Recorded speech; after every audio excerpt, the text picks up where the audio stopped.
shall we? All right. I think we're pretty chill. We're ready to get this one rocking. Well, let's check. All right. We're chill.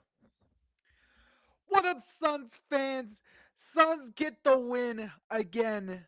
This time, they get the win over Atlanta Hawks. Final score Phoenix Suns 123, Atlanta Hawks 115.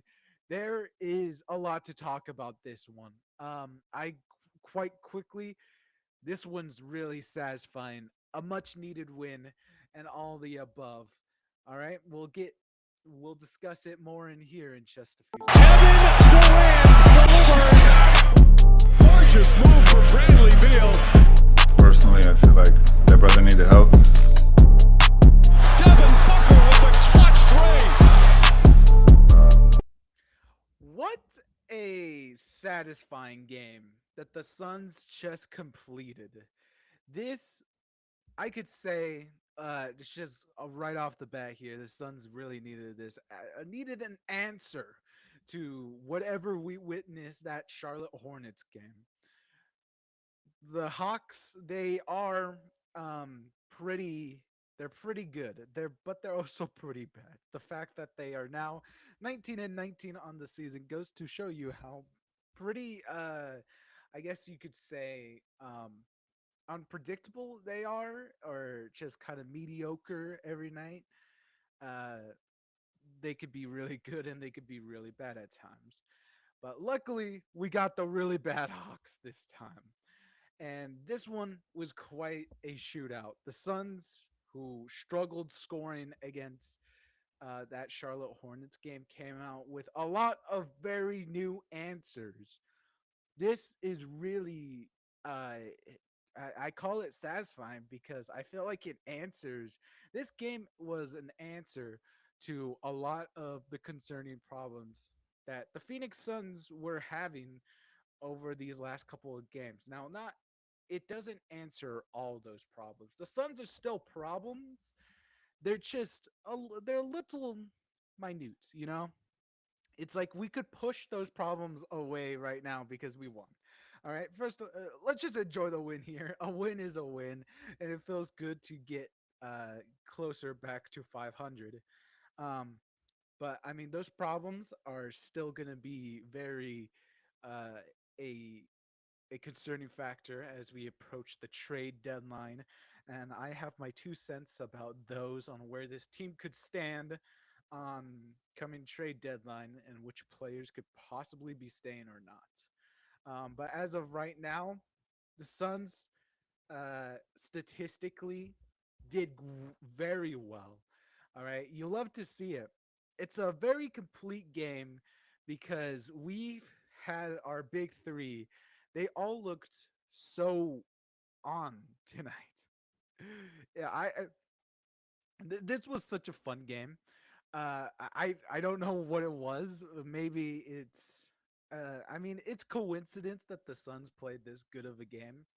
But it makes me wonder if like everyone saw that Cavs and Thunder game that happened recently and was like, oh, this is true basketball. Let me step up to that, as this was quite a good game. The Suns and I almost said Skyhawks. I don't know why, but Hawks, they quite literally got into a shootout. This was a high scoring game, and literally by halftime, it looked like a third quarter lineup. They both did cool off eventually, just a little, but the Suns played really great defense throughout the whole game. It got a little out of hand that second quarter, but the Suns responded wonderfully during the second half. Um, One of the first few concerns that the Suns have had over these past couple of games is that we've seemed to gone away from our 3 point chucking that we used to have. Like very early on in the games, it wasn't that hard to um, notice. It's definitely noticeable now. The Suns are a good 3 point shooting team, but we haven't been getting up as many shots tonight. So it was great to see that return, as quite literally a few times the Suns resorted to shot chucking. um, basic heat checks and stuff like that. And a lot of that was by Booker. And I'll tell you a few things. All right, depending on where you stand on the new modern NBA and all the threes that teams are dropping now, it's quite literally just the case that that's the environment that the Suns now have to succeed in.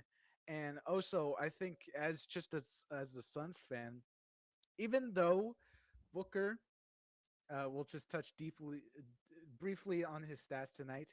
He did go 0 of 8 from the 3 point line tonight, but I am happy that he went 0 of 8 from the 3 point line because that means he was aggressive. I've been asking Book for these last few games, this new offense with Beal going onto the bench, he needs to be aggressive again, and he just needs to get old vintage Book back. So I'm glad he's introducing more shots, more threes into his diet, so he's getting more used to it. And he was aggressive the whole night, which is exactly what I want from the Suns. He kept the Suns aggressive, even though they were missed shots. Um, Still kept up the pace, still kept up that same aggressiveness, and hopefully he'll start knocking those down at some point during the season. But for now, the Book is not having the greatest 3 point percentage shooting season. I found out he's having his second to worst year in 3 point shooting. I believe at 33%. It may have updated after this game, but he's having his second to worst 3 point shooting year of his career. So hopefully he'll just get used to it, and the shot will start falling for them. They weren't bad shots. It was just a lot of heat checks. Most of them were open, so I mean, it's not like he can't make the three. It's just that it simply wasn't going in for him. So just kind of a mix of bad luck in that as well. But the Suns got 33 threes up tonight. They didn't beat the Hawks in the threes, as that's more of their thing. But we did get 13 3 pointers made. So aggressive. The whole team was aggressive, is the main takeaway from that. Suns led in rebounds. Amazing defensive effort from the boys tonight, rebounding. Um, uh, we'll get into the center rotation here. All right. So I don't know if you've noticed, if you haven't watched the game, or if you did, you may have noticed a certain big was out tonight. Hey, Baxter. Yusuf Nurkic was DPN'd, uh, deep DNP'd tonight. Uh, Basically meaning he was not played a single moment for tonight's game under a coach's decision. Big. So meaning all of tonight was minutes up to Oso and Plumlee.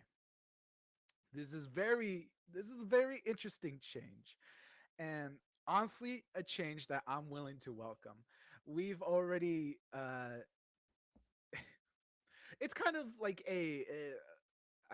I have to accept defeat here because I don't know if most of you guys have watched my previous episodes, but I've been trying to defend Nurkic for a long time here. I just think he's a great person and he has his moments.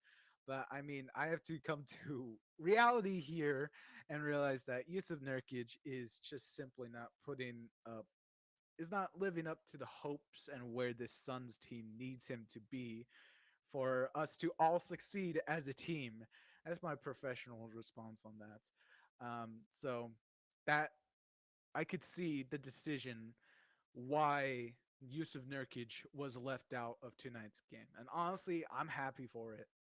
It's it's kind of a sad reasoning, but also a really good one, a good decision. As finally, we're not just shooting ourselves in the foot every time putting out Yusuf Nurkic out there, which is he's becoming more and more effectively useless. As a clear cut, a blunt way to put it. Um, So Yusuf Nurkic, is this a sign? Do we take this as a sign, boys, that Yusuf Nurkic could be on his way out? That is definitely an interesting thought. My personal thought, maybe. There's been a lot of talk about the Suns recently, involving and shopping around Yusuf Nurkic to find another team. I don't really. I've said it in the past. I don't really know how we'd be able to get get a deal done, as especially Yusuf Nurkic just isn't that valuable.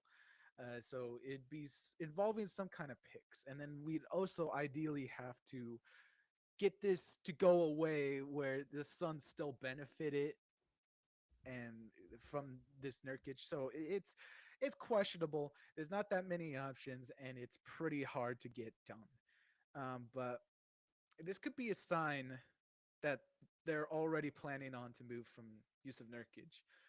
That he didn't play this entire game. The fact that we won a game without Yusuf Nurkic is pretty compelling evidence that we do not need the guy. As I've been stating over and over again, um, defense, huge issue on the Suns, and it still was a playful note, I would say, tonight. The Suns played great defense tonight. Don't get me wrong on that. Just great hustle, great defense, great attention to playing one-on-one defense, and good scrambling to cover the guys on arc, guys in the paint. Even though it was too limited success, they let it kind of get away from them in the second quarter.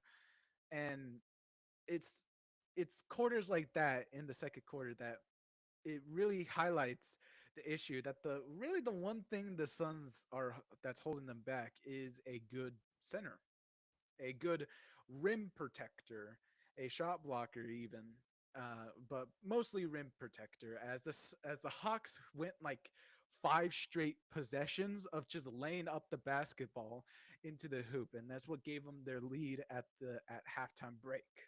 So it's quite clear to the Suns that interior defense is the main problem now. It is no longer just team defense; it is now interior defense, and that is more specific and something tangible that the office could work with now, instead of it being an overall blanket kind of issue. Um, but as 2 cents of my 2 cents going into kind of that, I'm not too sure where the Suns could improve on that. I'm not that big of a trade junkie, so I can't really give my 2 cents onto who we could trade Yusuf Nurkic for, other than I could say the Suns have been involved with names like Jonas Valanciunas, who a free agent this past off season went to the Washington Wizards. There's Robert Williams the third, who's on the Trailblazers, who recently visited Phoenix, and it was pretty crazy that game. And then there's also Nick Richards of Charlotte Hornets that we just faced last game, and he had a pretty good game. Um, I mean, those are just those three names that I could think of right now. I don't really have anything to suggest that the Suns would go for any of those. Um, I've seen a lot of Suns fans talk about Robert Williams, bringing him here. I don't really get the hype on that. I think he's a little too injury prone for this team to effectively take over our starting center issue, as that's really the problem. Oso, great rookie. He looks really good, a lot of potential, high ceiling. I love what he's able to do, and he did a lot this game, just hustling and reading, making the right plays. But he's still a lot of work. It's still going to take a lot of work. I know Suns fans are a little too quick to jump to oh, let's start Oso. But is he really going to hold his own against players like Jokic, Anthony Davis, Giannis, maybe once in a while? Like, it's when you get to those bigger elite bigs that it also starts to become more of a problem for the starting center. And Mason Plumlee, he's doing a fine job, but really, I think it's his maximum potential to be at the backup center. Fine game by him. We'll get more into player performances later, but as of right now, Mesa Plumlee, I think he's just a great. He can have his nights as a backup center, but I think that's all he can be. Definitely an upgrade over Eubanks in previous Suns seasons. Um, so that starting center is going to be the major problem for for the Suns going into trade deadline. Yusuf Nurkic is definitely not fitting that bill anymore. Um, Robert Williams getting back to him. I don't see it. Now this is where it gets interesting. Nick Richards, I think, would ultimately be the best decision for the Suns to go and get him for the starting lineup. Although I don't know how realistic it is to get him. I just can't really see it likely that the Charlotte Hornets would trade him for a Nurk and a couple of picks because the way the Suns work, they can't combine multiple players. They can't combine contracts, so that leads to a basically one-on-one player swap situation. So that is what's holding the Suns back on trades during this trade season. So I find Nick Richards a little more harder to obtain. I guess the odds are never zero, but that's just the way I see it. Um, Jonas Valanciunas is also a really interesting prospect. I say prospect, but he's been in the league for a while. I haven't seen much hype about his defensive style, which is really what the Suns need. They need defense. They need a big that can protect the rim. And Valanciunas isn't really that for the Suns, but I could also see the Suns going that way. Because maybe I think the Wizards might take use of Nurkic. Um, that's just a shot in the dark right there. I don't really know if they would, but I mean, heck, dude, what do the Wizards else have? To further tank. So, um, but Valanciunas, he has an offensive game style of game. He can definitely score, so I could definitely see that being a reason why the Suns would want him. If they can't really find a defensive big during the trade season, then why not double down on Jonas Valanciunas and keep doing the offense, keep getting a better offense, adding another weapon to this roster. I mean, if you don't really believe me on why the Suns would do that, just take a look at the transactions, what the Suns have done. You look at this roster, and quite simply, the Suns are just a bunch of weapons. Like, there's barely any defense. We have to scramble with most of our small guards, Ryan Dunn and Josh Okogie. I mean, Dunn's not that small, but I mean, Josh Okogie is. They really have to hustle so we could play accurate defense. And they're all 3-point shooters. Grayson Allen is a great example. He's pretty small, not the best defender, but he has to hustle, and he's a great 3-point shooter. More on him later. Um, so I could definitely see the Suns going for another offensive guy. Uh, that's just based on what the Suns have done in the past. So that's kind of my take on the center situation. You could agree with me or not, but I could definitely see that's where the Suns could be going towards trade deadline. Yusuf Nurkic, he might be gone, guys. He might be gone. It's a shame. I like him as a just a normal guy instead of on the court. Um, Unfortunate situation, and also that I guess we could touch on it briefly. My closing notes here. That use of Nurkic, I actually I don't know what to really call that trade. The three-way trade that ended up having the Suns send DeAndre Ayton to Portland, Yusuf Nurkic to Phoenix, and Grayson Allen, and basically the trade that sent Damian Lillard to Milwaukee. That trade, that big blockbuster trade, that trade is looking worse day by day. As really the only impactful player the Suns got from that has been Grayson Allen. DeAndre Ayton, and Tumani Kamara has gone to Portland. DeAndre Ayton, yeah, I could really care less about him. But Tumani Kamara, that sucks, man. He is having a really good start to his career in Portland. He's basically Ryan Dunn, and it would have been really nice to have two Ryan Dunns on this team right now. And I mean, also indirectly, that was just the Suns' direct transactions, but I mean, indirectly, if we're speaking here, we also helped sent Damian go to the Bucks, and we helped J. Rue out of Milwaukee, and that indirectly sent him to Boston, creating the now defending champions. So that trade is a that's quite literally one of the biggest trades in the past couple of years, just from the effects and the way it shook up our league, the way it is. But it's all in the past. Whatever. We ball. And speaking of ball, let's get back to the game here. I've been speaking way too kind of like overview of the Suns here and the overall landscape. So getting back to the Suns here game, rebounds, they played great defense. They shot the ball well. Amazing response in everything and getting into individual player performances. Devin Booker played 40 minutes. He got his 12 assists. I've been wanting him to not pass the ball so much, but he can't stop himself, dude. But he had 20 points to match that as well. A double double for Book tonight, and he's looking like old Book, man. He has heard the call. He has seen that the Suns how they operate now. They need him to be aggressive, and Devin Booker was quite literally hitting some great mid ranges tonight.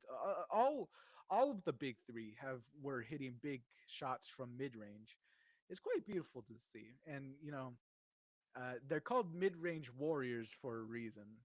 So I really love that aspect of Book's game coming back, but I mean it is kind of inefficient in the grander schemes of things. But he is hitting those tough shots. It's just wasn't a shame that his three ball wasn't able to get down. He had a lot of open shots, wasn't falling for him. KD also just another great game. I mean it's KD, dude. Empty stats or not, that's another 23 points for you. He had 7 assists somehow. I don't know how KD has had 7 assists, and he had 3 blocks. Pretty amazing. And yeah, imagine us with more length down center and helping KD guard the paint. That's the main reason why I think KD is the greatest defender on this team. He had 3 turnovers, and funny enough, it's just a little bit of coincidence for you. But I mean, KD and the fast break to start this game. Let me paint the picture here. In the first quarter, the Suns got a turnover on the Hawks. KD had the ball going up the court. Book was helping pressure. They were both on the run, and KD wanted to get the pass over to him, but it was a turnover. I already knew that was a turnover. KD can't simply make passes like that, and I wish he'd stop trying to do that because I think the play would have been better if he just held on to the ball and either waited for the rest of the team to come back, or just took the shot himself. I don't know why he would really pass out of that situation. And then it happened again to end this game, as in the fourth quarter, Hawks were looking for one more kind of answer shot to try to climb back into this game, which they were kind of because the Suns were being stupid again in that fourth quarter. For some reason, after playing an amazing game, Hawks got on a 10-0 run. Uh, they were looking for a shot, but Beal played some amazing defense. And I believe it was DeAndre Hunter, that was the guy that fell victim to Beal locking him up. And then KD got on the run. Again, it was Booker that was flanking with him. And then he tried to set up a lob, and it all fell apart again. And it eventually ended in like a turnover. So Really wish KD would stop turning over the ball like that. Um, Other than that, great games by KD, Devin Booker, Tyus Jones. Moving on to our other starting guys, 16 points. He had a lot better game ever since he came back from his sudden illness.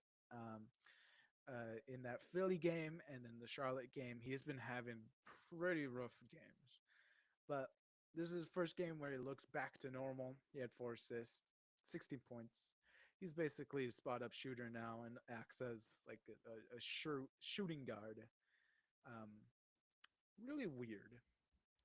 He had 2 turnovers. There's not much else to talk about him. Mason Plumlee, 22 minutes, and basically split all of took the remaining of Yusuf Nurkic's minutes and split it with Oso, which we'll get into just a second. Mason Plumlee, 2 points, 10 rebounds, 4 assists, one still, 3 turnovers. It's quite.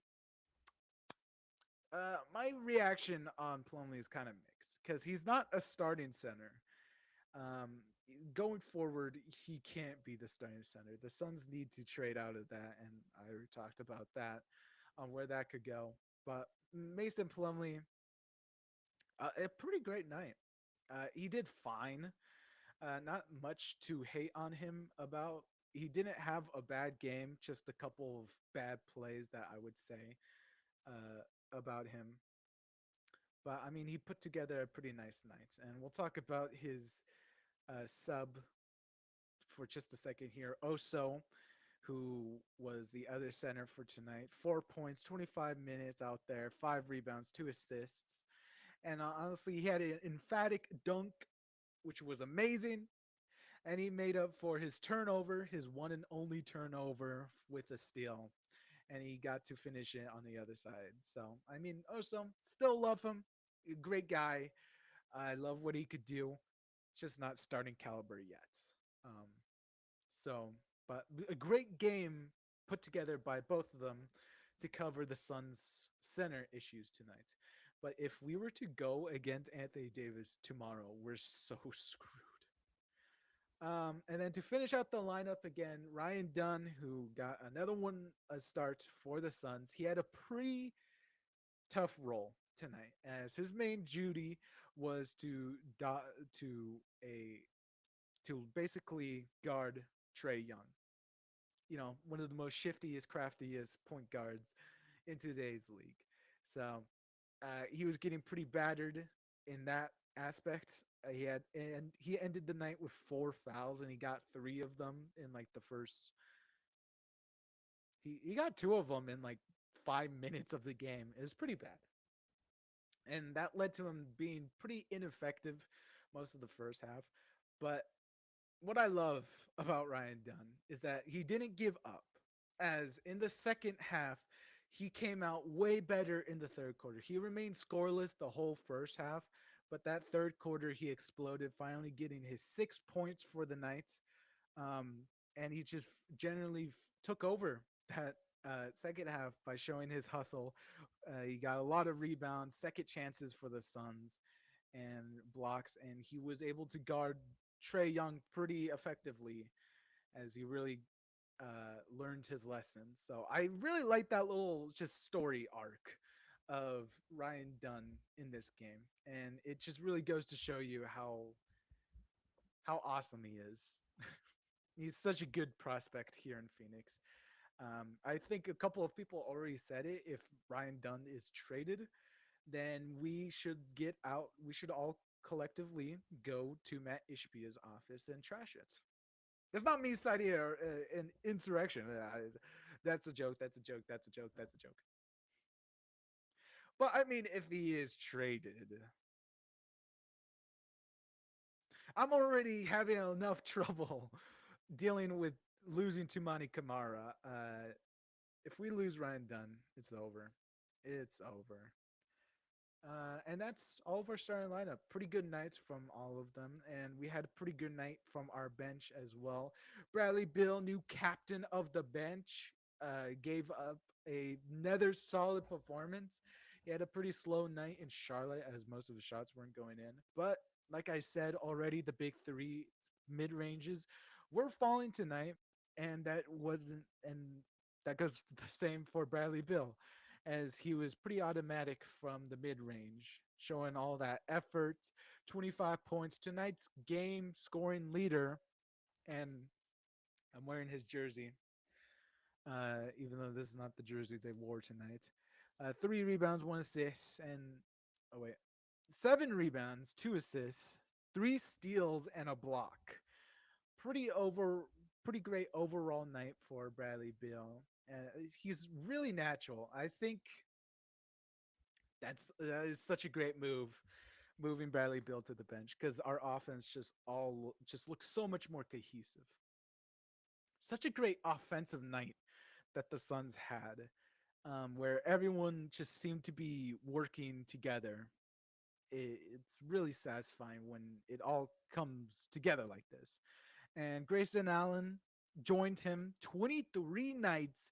Grayson Allen, 5 of 6 from three, people. 5 of 6 from three. That is an added 15 points from the bench, and then plus he had a couple of other layup attempts, giving him the 23 points. He had 2 rebounds and assists, and it just shows great hustle on defense. I mean, always. This is the greatest Grayson Allen game that we had this season. He is G. Ray Allen son. G. Ray Allen son. Just great nights from them. And actually mentioning Bradley Bill and Grayson Allen. Bradley Bill, 25 points. Grayson Allen, 23 points. We had 4 players tonight on our roster that had 20-point nights. KD and Book also had 20-point efforts. Really solid. And I'll get into this here because there's not that much other from our bench. I mean, Josh Okogie served some minutes when Ryan Dunn went out from foul trouble. He was pretty nice. Gave some hustle as he always does. Monte Morris also came in, didn't really do much. So not much to mention from those, and we already talked about also. That's the whole lineup that the Suns played out tonight. But getting back to it, Bradley Bill, 25 points, and Grayson Allen, 23 points. I saw a stat that the broadcast mentioned up or brought up during the ending of this game, where that is the first time since the Suns 2022 season, the 60 win season that the Suns had. This was the first time since that season. They gave a more specific date, but this is the first time since that season that the Suns have had 2 bench players score more than 20 points. And I think that highlights a pretty good point that the Suns have so much potential. You can see the idea behind it all. You can see just what Matt Ishbia and James Jones and what Matt Bartelstein, CEO of the Phoenix Suns. You can really see what they were all conjuring together when they're cooking up this roster. Has it lived to that idea? No, no. It's actually falling quite. It hasn't lived up to expectations. Is all I'll say. But it just really goes to show how bipolar that the Suns have become. That they could be really disappointing at some points, but they have this potential, and you could see the idea of where they were going with this. So it's just something to go. I wish it was more consistent.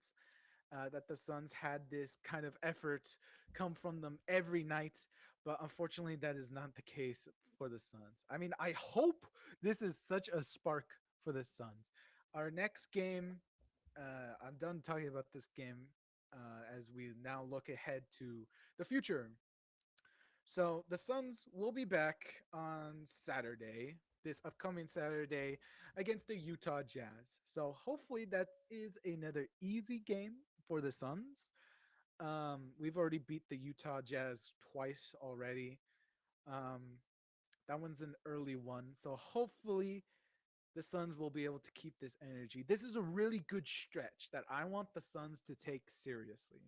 We have Utah, Charlotte again, Atlanta again, and then Washington. And then it kind of gets back up to difficult. But that is 4 games straight of where the Suns are facing pretty much really bad teams of each conference.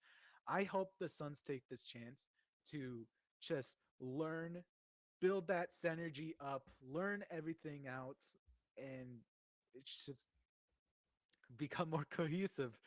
And so they have these answers when they go up against the upcoming game against Cleveland. They are certainly becoming the team to beat this year. So that is going to be a huge game. Don't already have high hopes of where the Suns are going to be going with that. But yeah, the Suns need to build that energy. The Suns are now 17 and 19 on the season, still below the 500 mark. And I don't believe we change in the standings as we are still the 12th seed in the West. So hopefully the comeback starts now. This is where it starts. Hopefully that doesn't come to bite me back in the coming days. Uh, I just we all just want. It's quite simple that all us Suns fans just want at the end of the day is to root for a good team. I've tried not to let this dark age that the Suns are going into try to drag me down. Um, so hopefully we can continue the Suns, see the Suns to dominate.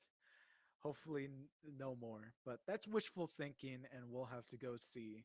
We'll have to see it for see that happen. All right, that is all I have for you tonight. I hope you guys enjoyed the Suns win. It's really great to have this win again. Suns win again. Always amazing feat. Just feeling. I hope you have a good night. All right. Take care. If you guys like this content, please remember to like, comment, subscribe. It all helps out this channel. We are very close to 300 subscribers. That would be really awesome. Would be a really awesome milestone to hit before we go into February here. So thank you guys once again. Enjoy the Suns night. Suns win. Have a nice night, and I'll see you next time.